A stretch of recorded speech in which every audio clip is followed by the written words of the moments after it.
প্রান্তিক বাংলা, সত্য প্রকাশে বদ্ধপরিকর। নতুন ধান চাষ দিশা দেখালেও সুন্দরবনের চাষিদের প্রাকৃতিক দুর্যোগের কারণে বারবার ক্ষতিগ্রস্ত হয় সুন্দরবন অঞ্চলের ধান চাষ। বিশেষত উপকূলীয় অঞ্চলে বেশি বৃষ্টিপাত হলে ধান গাছের গোড়া পচে যায়। এই পরিস্থিতিতে প্রাকৃতিক বিপর্যয়ের তাণ্ডব থেকে বাঁচাতে সুন্দরবনের মূলত নিচু জমিতে শুরু হলো মালি-4, জি-4 ও উল্কা-4-এর মতো নতুন ধান চাষ। গত বছর থেকে এই ধান চাষ শুরু হয়েছে, কিন্তু সেই বছর সামান্য কিছু জমিতে এই ধান চাষগুলি করা হয়। এই বছর সুন্দরবন অঞ্চলের 100 বিঘারও বেশি জমিতে এই ধান চাষগুলি চাষ করা হয়েছে। এমনকি বহু চাষি এই ধানগুলির চাষ করে উপকৃত হয়েছেন বলেও স্বীকার করেছেন। সম্প্রতি বয়ে যাওয়া ঘূর্ণিঝড় দানাতে এই ধান চাষগুলির কোনো ক্ষতি হতে পারেনি। প্রচুর বৃষ্টিপাতের ক্ষতির কোনো প্রভাবও পড়েনি। চাষিদের অভিমত, দুর্যোগের সঙ্গে মোকাবিলা করে চাষ করার ক্ষেত্রে এই 3টি ধান নতুন পথ দেখাবে।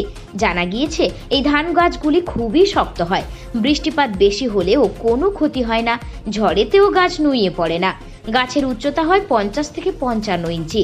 বীজতলা থেকে ধান পাকতে সময় লাগে প্রায় 160 দিন। বিঘা প্রতি প্রায় 9 কুইন্টাল করে ধান পাওয়া যায়।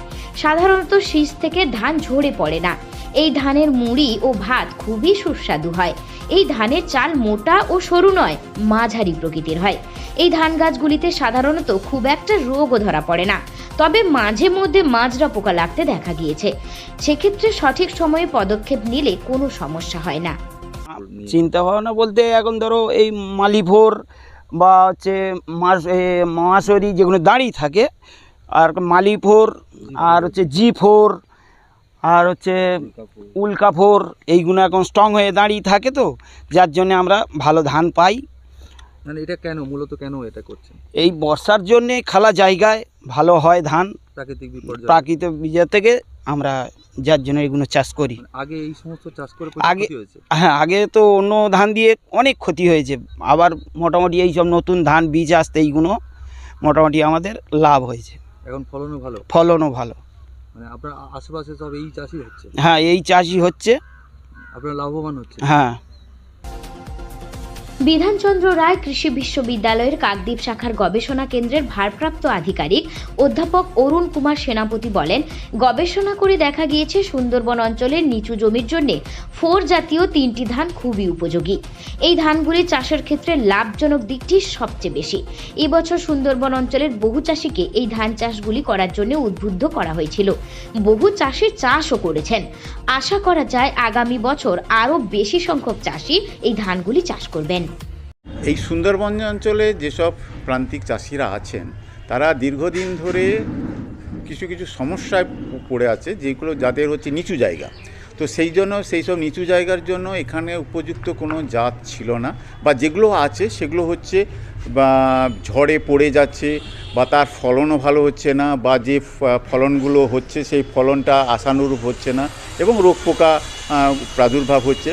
তো তার জন্য আমাদের কিছু পরামর্শ আমরা চাষি ভাইদের দিয়েছি, যে কয়েকটা জাত যেগুলো হচ্ছে খুবই উপকৃত, বিশেষ করে নিচু জায়গার জন্য, এবং এগুলো হচ্ছে 160 থেকে 165 দিনের, এবং এদের পাশকাঠির সংখ্যাও খুবই ভালো, এবং এদের হাইট অন্ততপক্ষে প্রায় 1 মিটার উপর।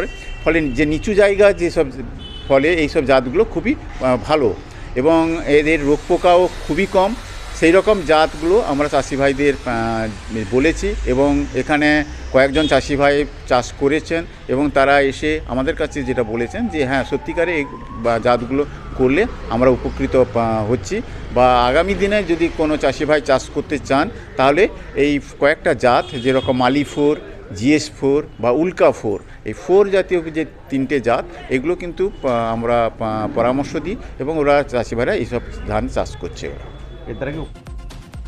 কাকদ্বীপ থেকে প্রান্তিক বাংলা নিউজ টিম। আপনি কি computer course, hotel management course, tailoring course, share মার্কেটের ট্রেডিং শিখতে চান? এখন সব কিছু এক ছাদের তলায়। চলে আসুন আমাদের ঠিকানা মৌসুমী বাগডাঙ্গা বাজার, সমবায় ব্যাংকের নিকটে। বিশদ জানতে যোগাযোগ করুন স্ক্রিনে দেওয়া নাম্বারে।